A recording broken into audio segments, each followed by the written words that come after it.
আসসালামু আলাইকুম, সবাই কেমন আছেন? আশা করি সবাই ভালো আছেন। আবারও চলে আসলাম আপনাদের ব্রাহ্মণবাড়ির আপু জয় কিচেনে। সবাইকে স্বাগতম। মজার একটি রেসিপি নিয়ে চলে আসলাম। চলুন দেখি কি রেসিপি। এখানে আমি 2টি দেশি মুরগ নিয়ে নিলাম। দেখুন আমার মতো করে আমি কেটে নিলাম, কেটে ধুয়ে পরিষ্কার করে নিলাম। এখানে হাফ কাপ রসুন কুচি দিয়ে দিলাম। দেখুন এখানে হাফ কাপ আদা কুচি দিয়ে দিলাম, পেঁয়াজ কুচি দিয়ে দিলাম হাফ কাপ। একসাথে সবকিছু ব্লেন্ডার করে নেব, এটা যাতে বাটা মশলার স্বাদ পাওয়া যায়, তাই সাথে সাথে করে কিন্তু দিয়ে দিলাম। তারপর এখানে আমি পরিমাণ মতো সরিষার তেল দিয়ে দিলাম। আমি আমার পরিমাণ মতো দিয়ে দিলাম। দেখুন যে যেরকম খান এরকম তেল দিয়ে দিবেন। কয়েক টুকরা তেজপাতা দিয়ে দিলাম। এখানে দারুচিনি দিয়ে দিলাম 4 টুকরা, এলাচ দিয়ে দিলাম 20 থেকে 22টা এলাচ দিয়ে দিলাম। তারপর 1 কাপ পেঁয়াজ কুচি দিয়ে দিলাম, দিয়ে ভালো করে ভেজে নেব। ঘরে থাকা মশলা দিয়ে আজকে কিন্তু মুরগ কষা রান্না করব।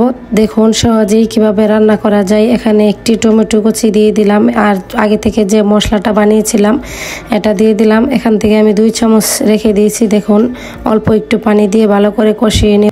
3 চামচ মরিচের গুঁড়া দিয়ে দিলাম, 1.5 চামচ হলুদের গুঁড়া দিলাম, 1 চামচ জিরা গুঁড়া, 1 চামচ ধনিয়া গুঁড়া দিয়ে ভালো করে মশলাটা কষিয়ে নেব।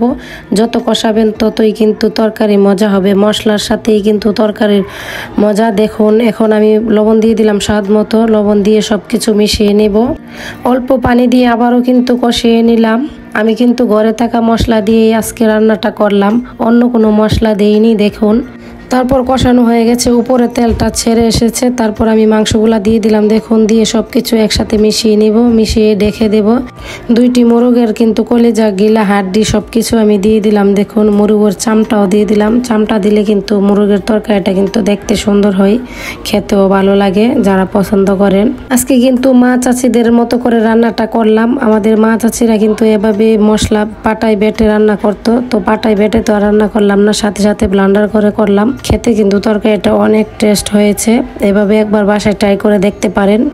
এইভাবে কিছুক্ষণ ঢেকে রান্না করে নিলাম। দেখুন সিদ্ধ হতে কিন্তু অনেক সময় লাগে দেশি মুরগ। তারপর কাঁচামরিচ দিয়ে দিলাম কয়েকটা ফ্লেভারের জন্য। আশা করি সবার কাছে অনেক ভালো লেগেছে। ভালো লাগলে লাইক কমেন্ট শেয়ার করে দিবেন। বাসায় একবার হলেও ট্রাই করে দেখবেন। এরকম মজার মজার রেসিপি দেখতে চাইলে আমার পেজ ফলো দিয়ে রাখুন। আর আমার ভিডিওটি দেখার জন্য সবাইকে অসংখ্য ধন্যবাদ। আজকের মতো এই পর্যন্তই। অন্য কোনো দিন অন্য রেসিপি নিয়ে চলে আসবো। এই পর্যন্ত সবাই ভালো থাকবেন। আল্লাহ হাফেজ।